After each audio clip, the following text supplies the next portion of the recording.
నెహెమ్యా గ్రంథం 8వ అధ్యాయము 6వ వచనం. ఎజ్రా మహాదేవుడైన యెహోవాను స్తుతింపగా. చాలండి. 39వ పేరు మహాదేవుడు. దేవుడి వాక్యము ద్వారా, పరిశుద్ధాత్మ దేవుని సహాయం ద్వారా దేవుడు మనతో మాట్లాడును గాక. ఆమేన్ ఆమేన్.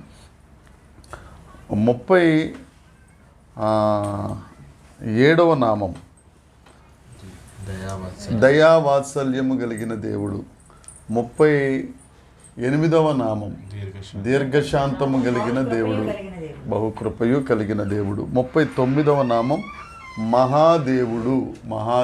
మన దేవుడు మహాదేవుడు. దేవునికి స్తోత్రం. అసలు ఆ మాట చెప్తా ఉంటేనే ఒక రకమైన ఫీల్ వస్తుందండి. ఎందుకంటే ఇక ఆయనే దేవుడు, ఒక్కడే దేవుడు. ఆ ఒక్కడు దేవుళ్ళు ఆయన మహాదేవుడు. ఈ 8వ అధ్యాయం మొదటి నుంచి చూస్తే నెహెమ్యా ఎజ్రా ఆధ్వర్యంలో ఆ గోడ కడుతున్నప్పుడు కొంతమంది విరోధులు వారికి విరోధంగా మాట్లాడుతూ ఉంటారు. సన్బల్టు, టోబియా అనేవాళ్ళు రకరకాల మాటలు మాట్లాడుతూ ఉంటారు. ఆ మాటలు మాట్లాడుతున్నప్పుడు నెహెమ్యా గారు అక్కడ శాస్త్రి అయిన ఎజ్రా అని ఒక ఆయన ఉంటారు. ఆయన గారితో చెప్తారనమాట, ఎజ్రా మీరు వాక్యం చదవండి, వాక్యం చదివి వినిపించండి అన్నప్పుడు ఆ పై వచనాలను చూసుకుంటే మనం చదివింది 6 కదా, 5వ వచనం ఒకసారి చదవండి. అప్పుడు ఎజ్రా అందరికంటే ఎత్తుగా నిలవబడి జనులందరూ చూచుచుండగా గ్రంథాలు విప్పారు. విప్పగానే జనులందరూ నిలవబడ్డారు. ఎజ్రా మహాదేవుడిని యెహోవాను స్తుతింపగా జనులందరూ తమ చేతులెత్తి ఆమేన్ ఆమేన్ ఆమేన్ ఆమేన్. ఇది ఈనాడు సంఘాల్లో జరగట్లేదు. అక్కడ శాస్త్రి గారు దేవుని గ్రంథాన్ని విప్పి చదువుతుండగా కూర్చున్న వారందరూ లేచి నిలబడ్డారు. ఆ వాగ్దానాలు ఎప్పుడైతే ఎజ్రా, ఆ శాస్త్రి అయిన ఎజ్రా చదువుతున్నారో వారు ఆమేన్ ఆమేన్ అనడం మొదలుపెట్టారు. ఎందుకు అనంటే దేవునికి స్తోత్రం, హల్లెలూయా హల్లెలూయా హల్లెలూయా హల్లెలూయా, దేవునికి స్తోత్రం. ఎప్పుడైతే మనం ఆమేన్ అంటామో ఆ వాగ్దానాన్ని మనం స్వతంత్రించుకున్నట్టు లెక్క, మనం ఆ వాగ్దానాన్ని సొంతం చేసుకున్నట్టు లెక్క. అయితే మనం గత 2 వారాలుగా నెహెమ్యా గురించి ధ్యానిస్తూ నెహెమ్యా గ్రంథంలో 9 ప్రార్థనలు ఉన్నాయని మనం మాట్లాడుకున్నాం. 9 ప్రార్థనలు మనం చదువుకున్న 9వ అధ్యాయంలో కూడా ఒక ప్రార్థనలో నెహెమ్యా గారు దేవుణ్ణి స్తుతిస్తూ చెప్పిన మాటలే మనం ఆయన పేర్లుగా ధ్యానించుకున్నాం. ప్రార్థన ప్లస్ దేవుని వాక్యము అది గొప్ప కార్యాలని చేస్తుంది. ప్రార్థన ఉండాలి, దానికి తోడు దేవుని వాక్యం ఉండాలి. అప్పుడు ఆ రెండూ కలిపితే గొప్ప కార్యం. అర్థమయ్యేటట్టు చెప్పాలంటే ప్రార్థన అంటే అగ్నితో సమానం అయితే వాక్యం అనేది కర్రలతో సమానం. ఎప్పుడైతే ఈ కర్రల మధ్యన అగ్ని పడుతుందో ఆ మంట బగబగామని మండుతుంది. ఆ మంట అరణ్యాల్ని సహితం కాల్చివేస్తుంది. ఆ మంట నశించుచున్న వారిని దేవుని వైపు ఆకర్షిస్తుంది. అది తెలిసి నెహెమ్యా గారు ఏమంటారంటే, ఎజ్రా గారు, శాస్త్రి గారు, నేనైతే ప్రార్థన చేస్తున్నాను, కానీ వాక్యము తెలిసినప్పుడు మనం ఏ విధంగా ప్రార్థన చెయ్యాలనేది, దేవుణ్ణి ఎలా సంబోధించాలనేది మనకి తెలుస్తుంది. కాబట్టి గ్రంథంలో ఉన్న వాక్యం మీరు వాళ్ళకి చదివి వినిపించండి అని ఈ 8వ అధ్యాయంలో ఎజ్రా గారికి నెహెమ్యా గారు చెప్పగా ఆయన మొట్టమొదటి మాటగా దేవుడి గురించి చెప్పిన మాట ఆయన మహాదేవుడు. మన దేవుడు మహాదేవుడు. దేవతలను బడువారు అనేకులు కలరు, కానీ దేవుడు ఒక్కడే. మన సోమవారం ఈ వాక్యం గురించి మనం మాట్లాడుకున్నాం. దేవతలను బడువారు అనేకులు ఉన్నారు, కానీ దేవుడు ఒక్కడే, ప్రభువు ఒక్కడే, ఆత్మ ఒక్కటే, బాప్తిస్మము ఒక్కటే. వేరు బాప్తిస్మాలు లేవు, వేరు బాప్తిస్మాలు ఉండవు. ఒకటే బాప్తిజం. జ్ఞానం వచ్చిన తర్వాత పీకల్లోతు నీళ్లలో మునిగి పారుతున్న నీళ్లలో బాప్తిజం తీసుకోవడం ఒకటే. తర్వాత ఆత్మ బాప్తిస్మం కూడా ఒకటే, అది పరిశుద్ధాత్మ బాప్తిస్మము. దేవుడు ఒక్కడే. మనం చూసుకుంటే ఆ దేవుడు ఎలాంటి దేవుడు అంటే నిర్గమకాండము 15వ అధ్యాయము 11వ వచనంలో ఉంటుంది. యెహోవా నీవు వేల్పులలో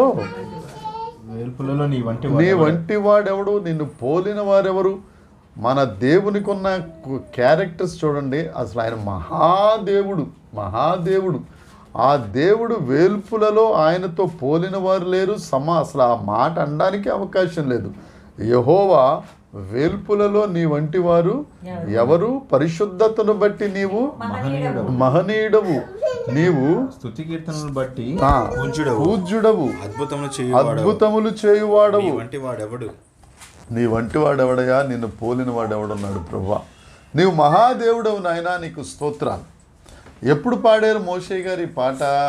ఎర్ర సముద్రము పాయలైపోయిన తరువాత ఆ గట్టుకొచ్చి ఆ శ్రమ నుండి, ఆ కష్టం నుండి ఆ 30 లక్షల మంది ఇశ్రాయేలీలను ఒక్కసారి విడిపించినప్పుడు, ఫరో సైన్యమును ఆ సముద్రములో ముంచివేసినప్పుడు, ఆ 30 లక్షల మందికి ఆత్మీయ బాప్తిజమమును ఇచ్చినప్పుడు వారు యెహోవా నా బలమా అని పాడుకుంటూ చెప్పిన మాట, ప్రభువా నువ్వు వేల్పులలో గొప్పవాడు. దీన్ని బట్టి ఈ మహాదేవుడు మనకేం చేస్తారు అంటే, శ్రమలు వచ్చినప్పుడు మనం ఆ దేవుడి దగ్గరికి వెళ్ళాలి. శ్రమలు వచ్చినప్పుడు ఆ దేవుని తట్టు మనం చూడాలి. శ్రమలు వచ్చినప్పుడు, శ్రమలు కలిగినప్పుడు ఆ దేవుణ్ణే మన ప్రభువుగా ఎంచుకొని, ప్రభువా నీవు మహాదేవుడవు నాయనా, మనుషులను నమ్ముకొనుట కంటే నిన్ను ఆశ్రయించటం మేలు ప్రభువా. దేవా, మనుషుల దగ్గరికి వెళ్తే వారు నమ్మించి మోసం చేస్తారు, కానీ నీవైతే నమ్మదగిన దేవుడవు, మాట తప్పని దేవుడవు, మార్పు లేని దేవుడవు. నీవు మా దేవుడవు నాయనా, నీకు స్తోత్రాలు ప్రభువా అని ఆయన మీద ఆధారపడిపోతే. మరొక మాట చెప్తున్నానండి, శ్రమలు వచ్చినప్పుడు దిగులు ఆటోమేటిక్గా వస్తుంది, కష్టం వచ్చినప్పుడు నీరసం ఆటోమేటిక్గా వస్తుంది. కానీ నువ్వు దేవుడిని నమ్ముకుంటే ఎన్ని శ్రమలు వచ్చినా, ఎన్ని కష్టాలు వచ్చినా, ఎన్ని నష్టాలు వచ్చినా నీ ముఖం మీద నవ్వు మాత్రం అలాగే ఉంటుంది. పౌలు గారు ముందు ఏలియా గారి గురించి చెప్పుకుందాం. ఏలియా అగ్ని ప్రవక్త, చాలా పెద్ద ప్రవక్త ఆయన. దేవుణ్ణి అంటాడు, ప్రభువా నువ్వు ఆకాశం నుండి అగ్ని కురిపిస్తే ఇక్కడున్న బయలుదేవతల వారందరినీ నేను ఒక్క వేటుని చంపేస్తాను ప్రభువా అని.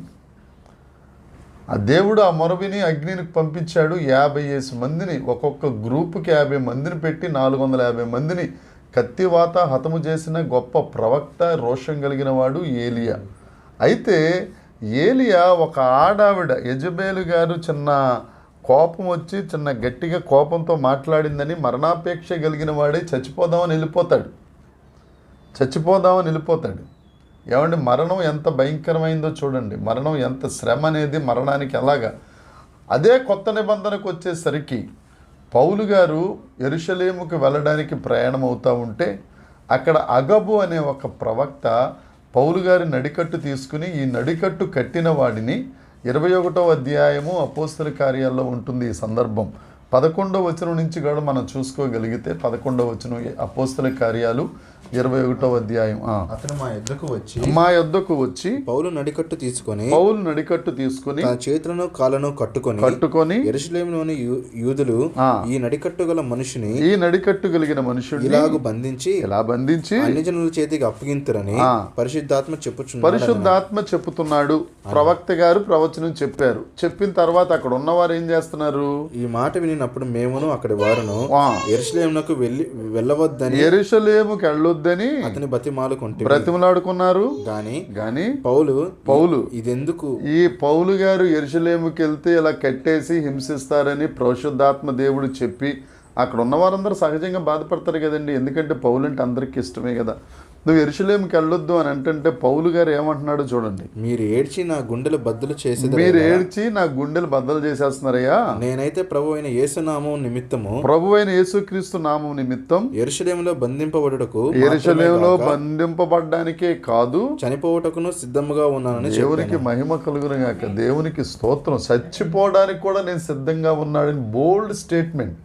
ఏంటి అక్కడ ఏలియా చచ్చిపోవడాన్ని అనడానికి, ఇక్కడ చచ్చిపోవడానికి కూడా తెగించడానికి ఏంటి ధైర్యం అంటే, మధ్యలో యేసుక్రీస్తు ప్రభు అనే మహాదేవుడు ఉన్నాడు.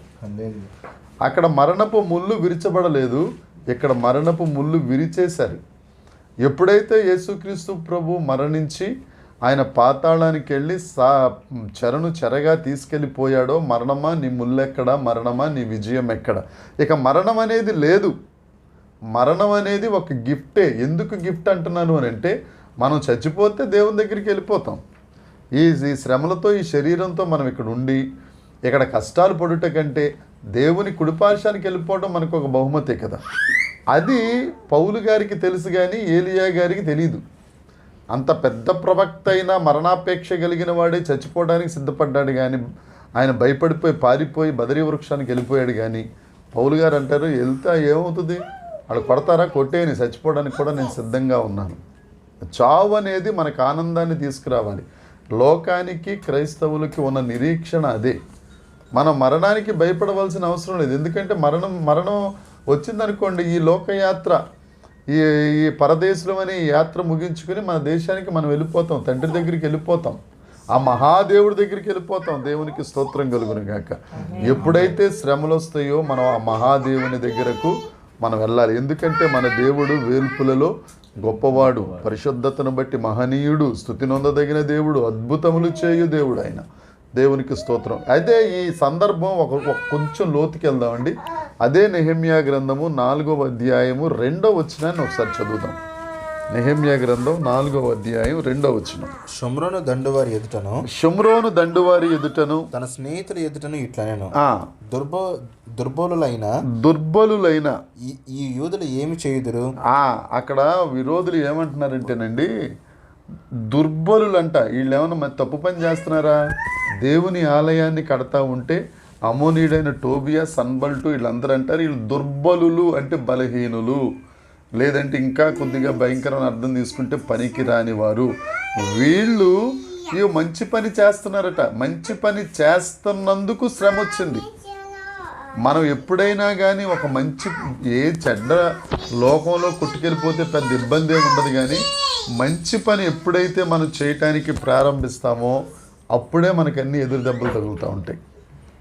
మంచి పని చేసినప్పుడల్లా ఎదురు దెబ్బలు అదే నెహెమ్యా, ఎజ్రా, అక్కడ ఉన్న ఇజ్రాయేలీలందరికీ జరిగిన పని. ఎందుకు నెహెమ్యా, ఎజ్రాను ఆ గ్రంథం చదవమన్నాడు అని అంటే దాని బ్యాక్గ్రౌండ్ ఇది. చదవండి.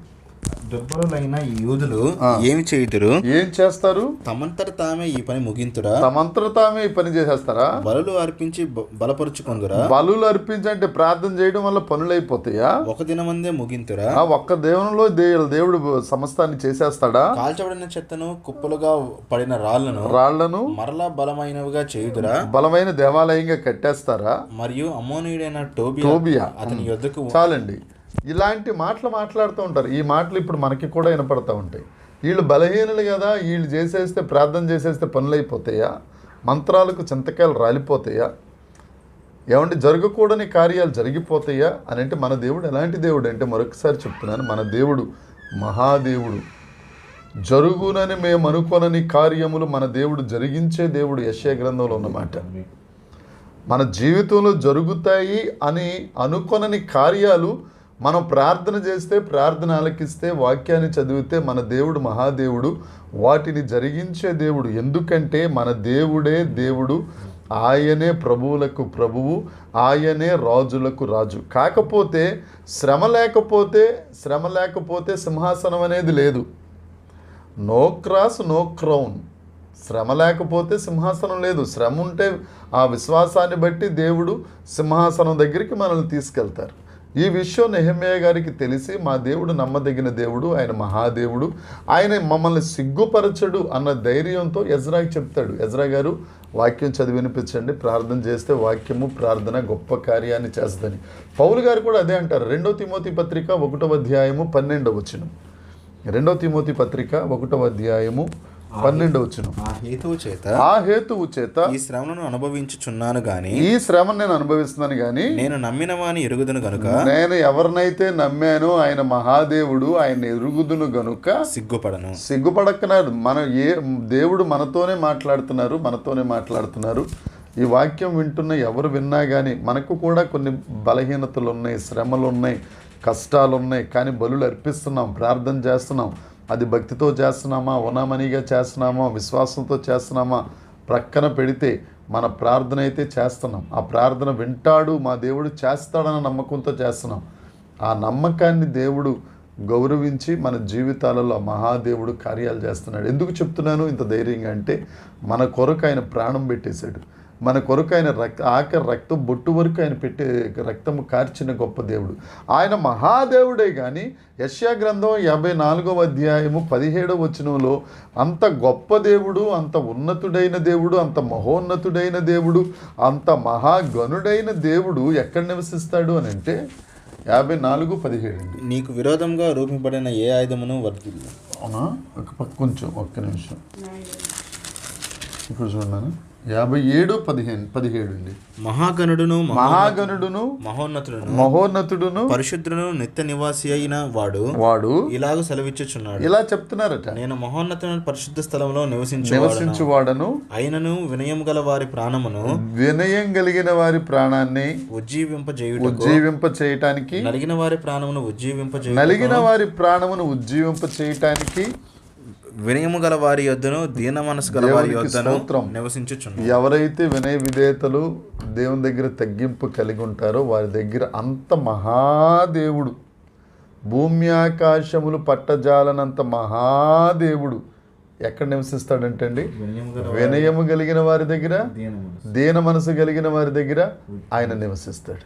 వాళ్ళని ఉజ్జీవింపజేస్తాడు. వారి నలిగిన బ్రతుకులను పైకి లేవనెత్తుతాడు.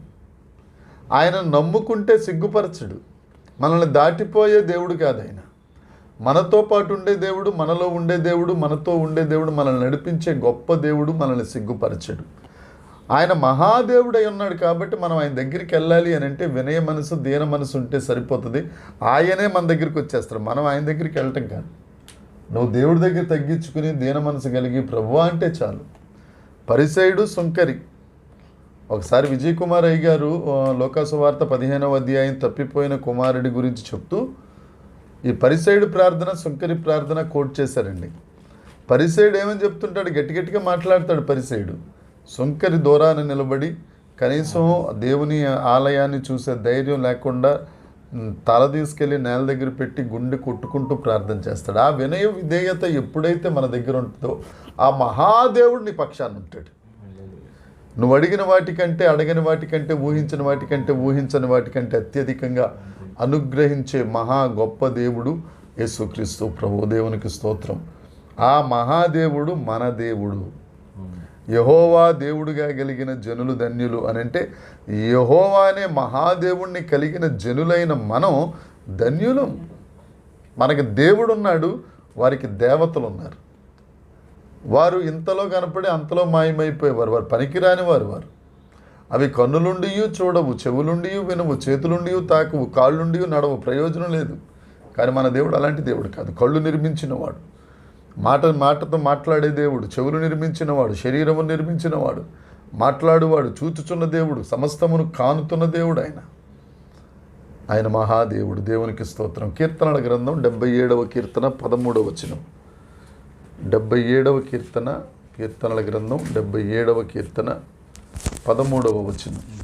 దేవా నీ మార్గము పరిశుద్ధమైనది, నీ మార్గం పరిశుద్ధమైనది. దేవుని వంటి మహాదేవుడు ఎక్కడున్నాడు? ఈ దేవుడు వంటి పరిశుద్ధ దేవుడు, మహాదేవుడు ఎవరున్నారండి? ఆయన మార్గమే పరిశుద్ధమైనది. మనం ఇందాక నిర్గమాకాండం 15వ అధ్యాయం 11వ వచనంలో కూడా పరిశుద్ధతను బట్టి నీవు మహానీయుడవు, కొనియాడదగిన దేవుడవు.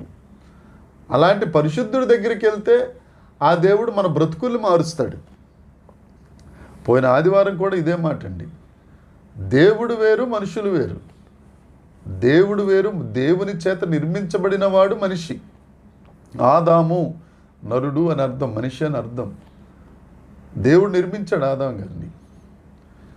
దేవుడు అన్నాయనకి జననం, మరణం, యవ్వనం ఇలాంటివి ఉండవు. ఆయన ఆది అంతము లేని దేవుడు. శాశ్వత కాలము నుంచి శాశ్వత కాలము వరకు ఆయన నిలిచి ఉన్న జీవము కలిగిన దేవుడు, జీవింపజేసే దేవుడు, స్వయంభవుడైన దేవుడు. దేవునికి స్తోత్రం. ఆయన పరిశుద్ధుడు, పాపం మెరుగని దేవుడు.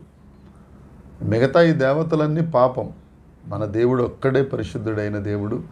ఆయన మహాదేవుడు. దేవునికి స్తోత్రం. అదే దానియేలు గారు కూడా అంటారు. దానియేలు గ్రంథం 2వ అధ్యాయం 45వ వచనం. దానియేలు గ్రంథం 2వ అధ్యాయం 45వ వచనం. చేతి సహాయం లేక చేతి సహాయం లేకుండా పర్వతము నుండి తీయబడిన ఆ రాయి, చేతి సహాయం లేకుండా పర్వతం నుంచి తీయబడిన ఒక రాయి ఇనుమును ఇత్తడిని మట్టిని వెండిని బంగారమును పగలగొట్టగా తమరు చూచితిరే. ఎవ్వరూ సహాయం, అక్కడ ఒక విగ్రహం ఉంటుందండి. ఇదంతా ఈ దర్శనం మనందరికీ తెలుసు. అక్కడ ఒక విగ్రహం తల నుంచి పాదాల వరకు రకరకాల లోహాలతో చేయబడింది. అది మనం చాలాసార్లు ధ్యానించుకున్నాం. ఏ లోహం ఏ దేశానికి ఏ సామ్రాజ్యానికి అది సూచనగా ఉందో మనం చూసుకున్నాం. ఇప్పుడు అటు ఒక్కర్లేదు కాదు. కాబట్టి ఆ విగ్రహం ఏ చేతి సహాయము లేకుండా కొండ నుంచి వచ్చిన రాయి వచ్చి ఆ విగ్రహం పాదాల దగ్గర పడగానే అది బంగారం పగలగొట్టగా తమను చూచితేరే. ఇందువలన మహాదేవుడు ముందు జరగబోవు సంగతి రాజునకు తెలియజేసి ఉన్నాడు. రాజుకు దేవుడు జరగబోయే సంగతులను తెలియజేసే దేవుడు. 77వ కీర్తనలో పరిశుద్ధుడైన మహాదేవుడు ఇక్కడ జరగబోవు సంగతులను తెలియజేసే మహాదేవుడిన. ఎందుకంటే ఆయన శాశ్వత కాలము నుంచి శాశ్వత కాలము వరకు, మనం తల్లి గర్భమందు రూపించబడక మునిపే మన గురించి దేవుడికి తెలుసు. ఆ రోజునే నియమింపబడిన దినాలు ఎన్నో తెలుసు, ఎముకలు ఎన్నో తెలుసు. అప్పుడే పిండాన్ని ఆయన చూచిన గొప్ప దేవుడు. ఆయనకు మన బ్రతుకంతా తెలుసు, మన హృదయంలో ఏం ఆలోచిస్తామో తెలుసు. సమస్తం ఎరిగిన దేవుడు. ఏమంటే చాలామంది చిలక జ్యోతిష్యాలు, ఆ జ్యోతిష్కాలు, హస్త సాముద్రికాలు, జ్యోతిష్యం అనే పెద్ద పెద్ద కోర్సులు చదువుతారు, కానీ రకరకాల స్టేట్మెంట్లు ఇచ్చేస్తుంటారు. మనందరికీ ఈ మధ్యన ఒక ఆయన వేణుగోపాల్ స్వామి ఎవరో ఒక ఆయన విపరీతమైన జ్యోతిష్య శాస్త్రాలు చెప్పేస్తున్నాడు సినిమా యాక్టర్లకి, రాజకీయ నాయకులకి. అవి ఎన్నో జరుగుతున్నాయి, ఏమో జరగట్లేదు. కానీ మన దేవుడు అలాంటి దేవుడు కాదు. ఆయన చెప్పాడు అని అంటే తప్పక జరిగి తీరుతుంది. ప్రకటన గ్రంథం కొన్ని వందల సంవత్సరాల క్రితం పరిశుద్ధాత్మ దేవుని వలన రాయబడిన గ్రంథం ఇప్పటికీ అది నిలిచే ఉంది. అది నిరూపితం అవుతానే ఉంది. దేవునికి స్తోత్రం కలుగునుగాక. ఆయన భవిష్యత్ జ్ఞానము కలిగిన దేవుడు. ఎవరైతే ఆయన యందు ఆధారపడి ఉంటారో, యోహాను సువార్తలో కూడా ఉంటుంది, సత్యస్వరూపియగు ఆత్మ రాబోవు సంగతులను గురించి మీకు తెలియజేయును. ఆ పరిశుద్ధాత్మ దేవుడు, ఆ మహాదేవుడు మనకు తోడుగా ఉంటే రాబోవు సంగతులను కూడా మనం తెలుసుకోగలం. ఎందుకంటే మన దేవుడు మహాదేవుడు. తీతు పత్రిక 2వ అధ్యాయము 13వ వచనం 15వ వచనం ఒకసారి చదువుదాం. తీతు పత్రిక అనగా మహాదేవుడును మన రక్షకుడునైన యేసుక్రీస్తు మహిమ యొక్క ప్రత్యక్షత కొరకు ఎదురు చూచుచు ఈ లోకములో స్వస్థ బుద్ధితోను నీతితోను భక్తితోను బ్రతుకుచుండవలెనని మనకు బోధించుచున్నది. ఈ మహాదేవుడు ఏమని చెప్తాడంటే నీతితో బ్రతకమని చెప్తాడు, స్వస్థ బుద్ధితో బ్రతకమని చెప్తాడు. ఏమండి, అంతేగాని అక్కడ ఎవరో తీసుకెళ్ళిపోయారు, భార్యను ఒకడు తీసుకెళ్ళిపోయాడు, అలా చేశాడు, ఈ కథ అంతా ఉండదు మన దేవుడి దగ్గర. ఎందుకంటే మన దేవుడు మహాదేవుడు. ఆయన ఏం చెప్తాడు? ఒకరినొకరు ప్రేమించండి, నిన్ను వలె నీ పొరుగువారిని ప్రేమించు, దేవుడిని ప్రేమించు, సత్యమును ప్రేమించు, ప్రేమ కలిగి ఉండు. ఈ మాటలే పరిశుద్ధ గ్రంథంలో ఉంటే తప్ప రకరకాల మాటలు ఉండవు. కాబట్టి దేవుని యందు ప్రియమైన వారలారా, మన దేవుడు మహాదేవుడు. శ్రమ దినమున ఆయన మనకు ఆశ్రయదుర్గం. మనల్ని దాటిపోని ఆ గొప్ప దేవుడు మహాదేవుడని గుర్తిరిగి మనం స్తుతిస్తున్నప్పుడు, ప్రభువా నువ్వు గొప్ప దేవుడు, నాయన మహాదేవుడు, నా శ్రమే మాత్రం నాయన. భారతదేశంలోనే 182 కోట్ల మంది ఉండగా వారి కష్టాలన్నిటినీ ఏకకాలంలో తీర్చగలిగిన సమర్థుడవయ్యా. నేనేమాత్రం ప్రభువా నాయన, నా కష్టమే మాత్రం, నా సమస్యలకు పరిష్కారమైన మహాదేవుడా నీకు స్తోత్రాలు ప్రభువా అని మనం స్తుతించగలిగితే, యేసుక్రీస్తు ప్రభు అంటారు కదా యోహాను సువార్తలో, నేను చేసిన కార్యాల కంటే గొప్ప కార్యాలు మీరు చేస్తారు. ఆ నమ్మకం మన దగ్గర ఉండాలి. ఆయన కంటే గొప్ప కార్యాలు మనం చేయగలమని. కాబట్టి యేసయ్యను నమ్ముదాం, యేసయ్యను స్తుతిద్దాం.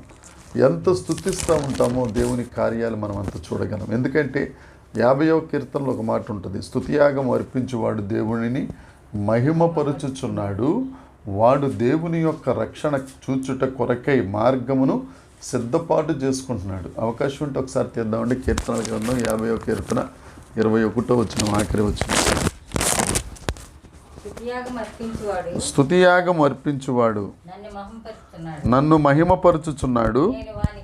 నేను వానికి దేవుని రక్షణ కనపరుచున్నట్లు వాడు మార్గం సిద్ధపాటు చేసుకుంటున్నాడు. ఇది ఒకసారి ఆలోచిస్తే మహాదేవుడు ఏం చేస్తాడు?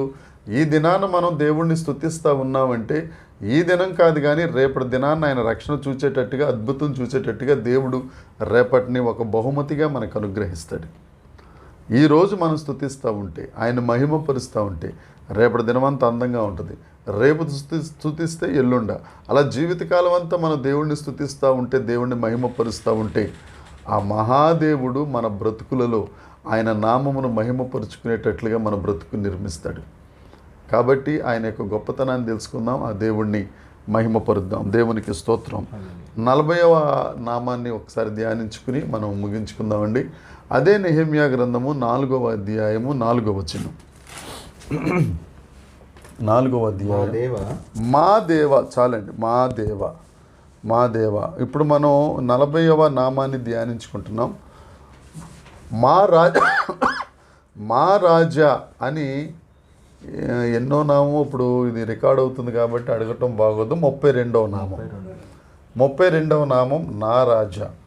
84వ కీర్తన 3వ వచనంలో కోరా కుమారులు అంటారు, సైన్యములకు అధిపతియగు దేవా నా రాజా, నా రాజా.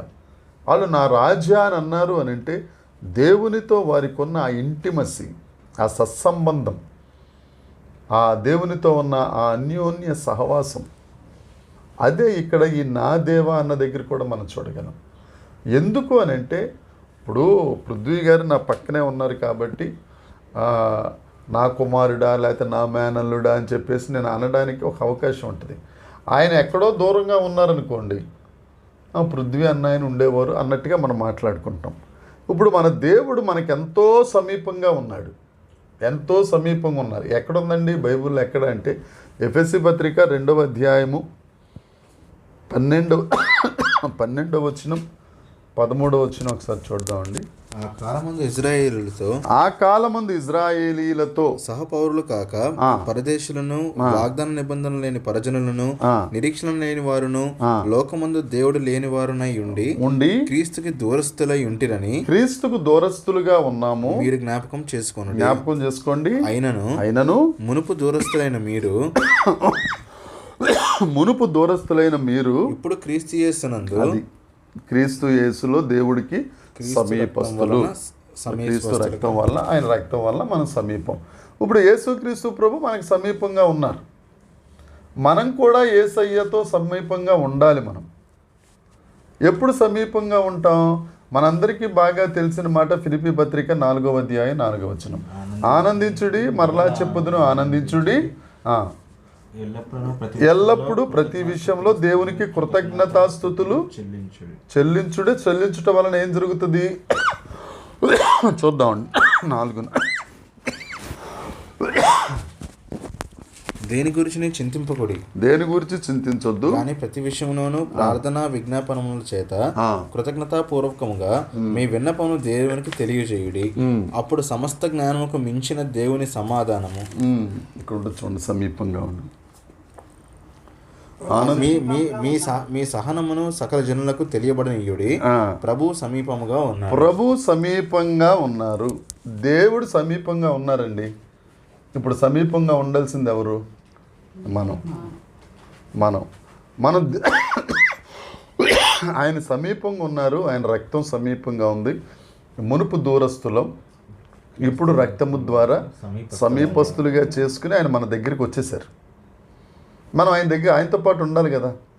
ఇద్దరికి, ఒక కుర్రోడికి ఒక అమ్మాయికి వివాహం చేశాం. వాళ్ళిద్దరూ కలిసి అన్యోన్య సహవాసం చేయాలనేది మన కోరిక. అయ్యగారేమో ఇంట్లో ఉంటే అమ్మగారు వాకిట్లో ఉందనుకోండి, ఏంటి అర్థం? ఏదో సంథింగ్ రాంగ్. ఇప్పుడు దేవుడు మనతో ఉండడానికి మన దగ్గరే, మన ఇంట్లో మనం ఎడు తిరిగితే అడి తిరుగుతూ ఉన్నాడు ఆయన. మనం తప్పించుకు తిరుగుతున్నామంటే మనం ఆయనతో ఉండుటకు మనకి ఇష్టం అనేది లేదు. మనకిష్టం లేకుండా ఆయన నా దేవా ఏమంటావు, నా రాజా ఏమంటావు, నా ప్రభు అని ఏమంటావు. ఒకవేళ నా దేవా, నా రాజా, నా ప్రభు అని అంటున్నావంటే అది నోటితో పలుకుతున్న మాట కానీ హృదయంలో నీకు నమ్మకం అనేది లేదనమాట. ఒకసారి ఆలోచిద్దాం. ఇక్కడ నెహెమ్యా అంటాడు, నా దేవా. కోర కుమారులు అంటారు, నా రాజా. మనం ఈ రెండు మాటలు చాలా ఈజీగా చెప్పేస్తాం, నా దేవా నా రాజా అని. కానీ ఎంతవరకు ఆ రాజు ఆజ్ఞకి మనం శిరసావహిస్తున్నాం? యెషయా గ్రంథం 43వ అధ్యాయం 1వ వచనం. యెషయా 43:1. అయితే యాకోబు నిన్ను సృజించిన వాడగు యెహోవా ఇశ్రాయేలు నిన్ను నిర్మించిన వాడు ఇలా సెలవిస్తున్నాడు, నేను నిన్ను విమోచించాను, భయపడొద్దు, పేరు పెట్టి నిన్ను పిలిచాను, నీవు నా సొత్తు. దేవునికి స్తోత్రం. ఆయన అంటాడు, నీవు నా సొత్తు సురేషు అని. అంటే నువ్వు నాకు వద్దు దేవా అని అన్నాం అనుకోండి, వద్దు దేవా అని ఆలయానికి వెళ్ళిపోయి 2 చేతుల పైకెత్తి తండ్రి తండ్రి, నా దేవుడా, నా రాజా, నా ప్రభువా, ఎన్ని పాటలు పాడినా ఇవన్నీ వృధా ప్రయాస. ఆ రాజు దగ్గర మనం ఉండాలి, ఆయన కౌగిల్లో మనం ఉండాలి. మనం ఎక్కడుంటున్నాం? ఆయన మునుపు దూరస్తులైన నిన్ను ఆయన సమీపస్తుడిగా చేసుకున్నాడు. మీరు నా సొత్తు ఆయన పిలుస్తున్నాడు. ఆయన ప్రభువు సమీపంగా ఉన్నాడు. ఇన్ని మాటలు తెలిసిన తర్వాత కూడా దేవుడిని ఎలా దూరంగా పెడతావు? ఒకవేళ దేవునికి విరోధమైన క్రియలు ఏమైనా ఉన్నాయా? రండి, దేవుడి దగ్గరికి రండి. ఆయన పాపుల్ని రక్షించడానికే వచ్చాడు ఆయన. నువ్వు శుభ్రంగా తెల్లబట్టలు వేసుకుని మంచి శుభ్రంగా అయిపోయి హ్యాపీగా ఉండి రా అని చెప్పి దేవుడు ఎప్పుడు అంటలేదండి. ఆరోగ్యం బాగోలేని వాడికే వైద్యుడు కావాలి. ఎక్కడన్నా నీ దగ్గర పాపం ఉందా? ఒకవేళ పాపపు క్రియలు ఉన్నాయా? పాపపు క్రియలు ఉంటే దేవుడి దగ్గరికి రావాలి. దేవుడి దగ్గరికి వస్తే దేవుడు ఆ క్రియలను బాగు చేస్తాడు. నేను బాగుపడిన తర్వాత వస్తానండి, మానేసిన తర్వాత అన్నీ ముగించుకుని వస్తానంటే ఈ జీవితంలో జరిగే పని కాదు. ఎప్పుడు ఏ చిలక ఎగిరిపోద్దో తెలియదు. ఆయన సమీపంగా ఉన్నాడు. బుదిగంత వాసులారా నా వైపు చూచి రక్షణ పొందండి. చూద్దామండి, ఒక 4 వ్యక్తులను మీ ముందు పెట్టి నేను ముగించేస్తాను. మొట్టమొదట దావీదు గారు. మొదటి దినవృత్తాంతాల గ్రంథం 29వ అధ్యాయం 16వ వచనం 17వ వచనం. దావీదు గారు